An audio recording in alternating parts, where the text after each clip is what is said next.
So is 2025 a lame year for gaming? Let's talk about it. And I'm gonna tell you right now, it's not. Because in the beginning of the year we had, hold on, I'm pulling up the schedule right now. No, we had Civilization 7. We had Monster Hunter Wild.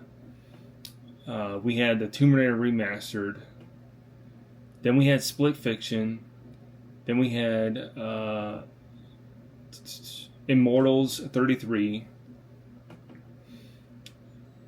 Elder Scrolls 4, Oblivion Remastered, Days Gone Remastered.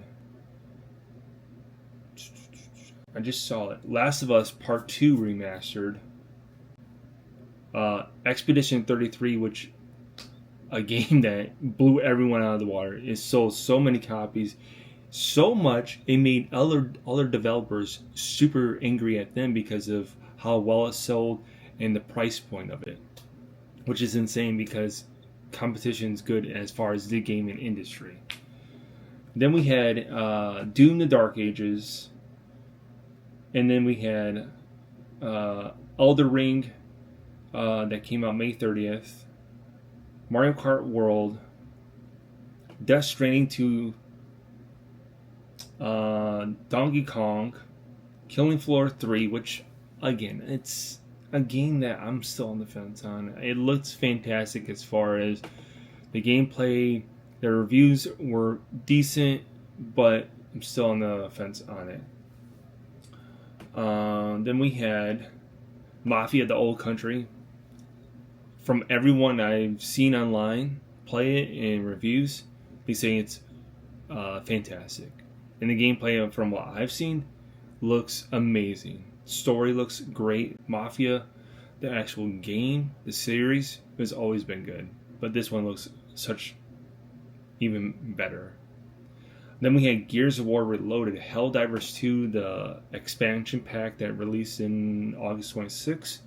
Then we had Kirby and the Forgotten Land, Star Across the World. Then we had Metal Gear Solid Delta Snake Eater, which, again, if you like Metal Gear, why don't you pick it up? It's an amazing game.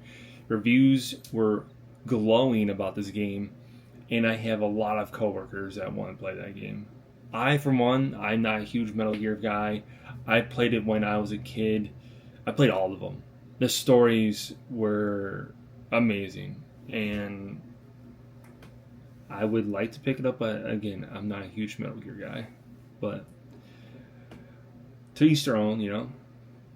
And then we had Hollow Knight Silk Song, Borderlands 4, Skate 4, Dying Light The Beast, Hades 2, Silent Hill F. Then we had some other sleepers in this month.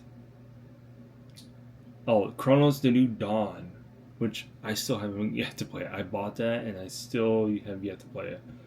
Then next month we have Ghosts of Yotei, Super Mario Galaxy, Super Mario Galaxy 2, Borderlands 4 coming to the Nintendo Switch, Battlefield 6, which is going to take up the rest of my year, Little Nightmares 3, Pokemon Legend Z and A, Ninja Gaiden 4, Vampire the Masquerade: The Bloodlines 2, which I'm hearing there's a lot of controversy on that game. But I've never played Vampire the Masquerade ever, so I would be new to it. The Outer Worlds 2, Arc Raiders. Now, Arc Raiders, from what I've seen, what the developers have put out and people had that play the beta, is amazing. And the fact they're letting us do a stress test this coming month in October, I think it's mid-October. I think it looks such an amazing game. And the thing is, it's a looter shooter, and I am not really a huge fan of looter shooters. I think this one's going to blow a lot of people out of the water. For the price point of it, I think the base price is $40. Then their Ultimate Edition, which is unlocks a lot of stuff, is like $60. And from what I've been seeing a lot of people talk about, is the Collector's Edition or Ultimate Edition is the number one selling thing right now as far as games. There are two editions. Then in November we have nothing really, to be honest. I mean, if you're a Call of Duty person, it drops November 14th. Then we got Deadpool VR, and then in December we have Metro Prime 4. But that whole list, if you think that gaming is dead or lame in 2025, I don't know what you're talking about. To be honest, you're not a real gamer, and I think you're doing it just to clickbait. Because there's so many games I have on my wish list, so many games I've bought that I have yet to play, because of my busy work schedule, that I'm loving this year. This year reminds me when I was in high school and there were so many games to play. Whether you're on PlayStation or Xbox, you have tons of variety, in which I like. And this is not even counting the games that released on Steam that I still want to play and came out. That are even cheaper than most of these games. So when people say that kind of nonsense, it's aggravating, because I think it's just clickbait so people can watch their videos, but I don't think gaming's lame in 2025. I think there's such an amazing games coming out on a variety of consoles and PC. But that's my honest opinion. Now I want to talk about a few news stories that are coming out, and I'm going to go ahead and link these in the description so you guys can go ahead and read. Is that the video game maker EA is in advanced talks to go private at a roughly $50 billion valuation. Now, I'm not like a huge stocks guy. I really don't know the behind the scenes movement on this, but them going private, I think would be good, in my honest opinion, because when you go to private, you don't have to post your quarterly earnings. You don't have a lot of things to make sure that you're making the money that the investors are demanding. And I think, in all honesty, I think they'll give them breathing room between games and give more freedom to the developers versus them like, no, I need this game out like now, and rushing a game that maybe take 2 to 3 years. They're pushing it down into a year and a half, and then it comes out sloppy. I think this might be a good move, but it is from the Silver Lake and the Saudi Arabia Public Investment Fund. So take with what you know about them. Saudi Arabia Public Investment Fund has been buying a lot of stuff, and it's, I don't know. I don't know much about their public fund.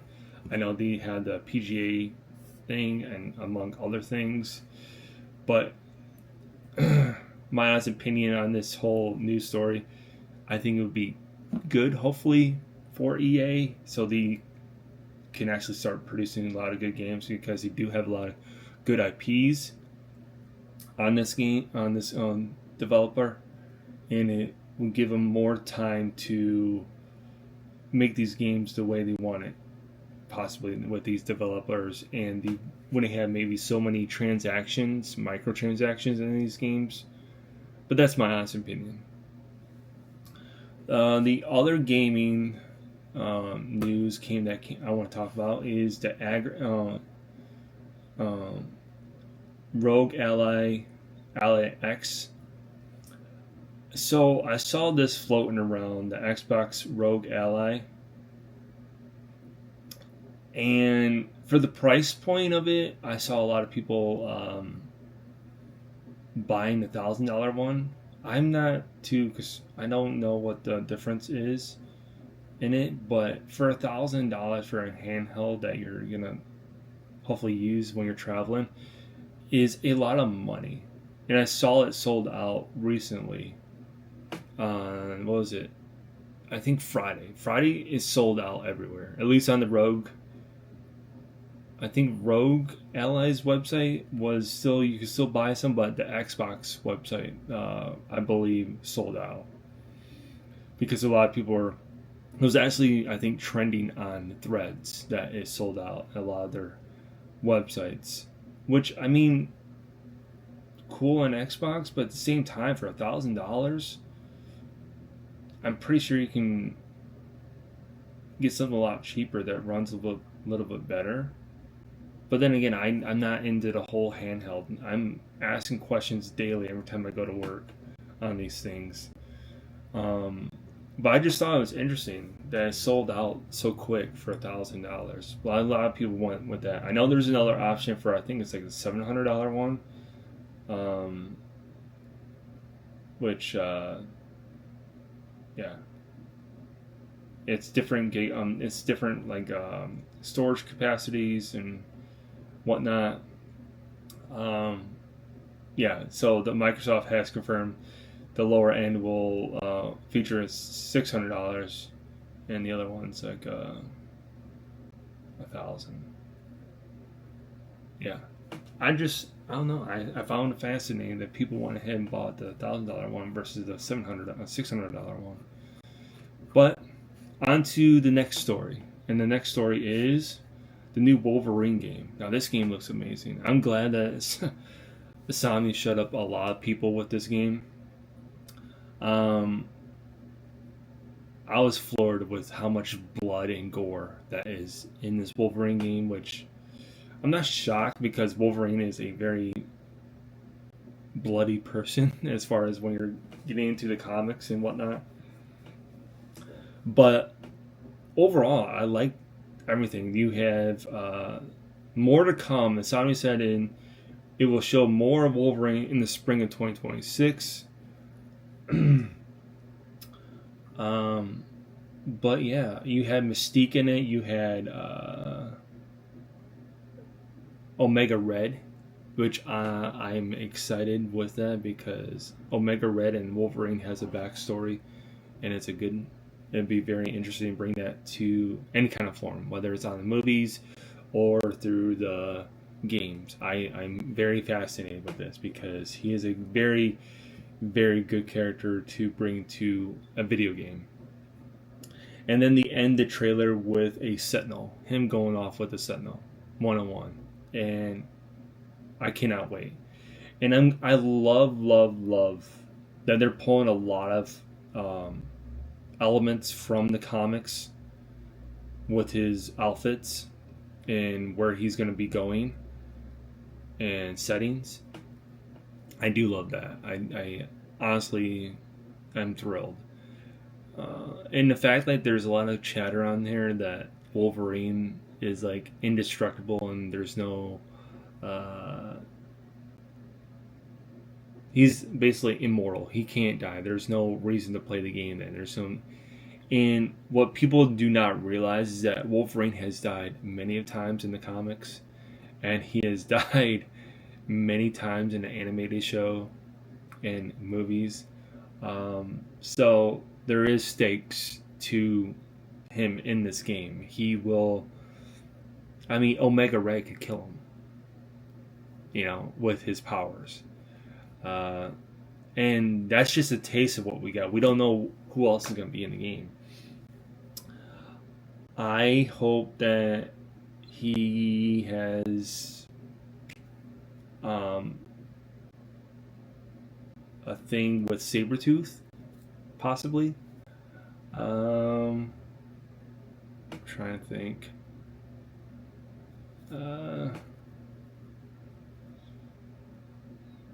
Yeah. Sabretooth would be a good one. Trying to think what else. Hold on, let me see. I think it's Red Samurai, but I do not know.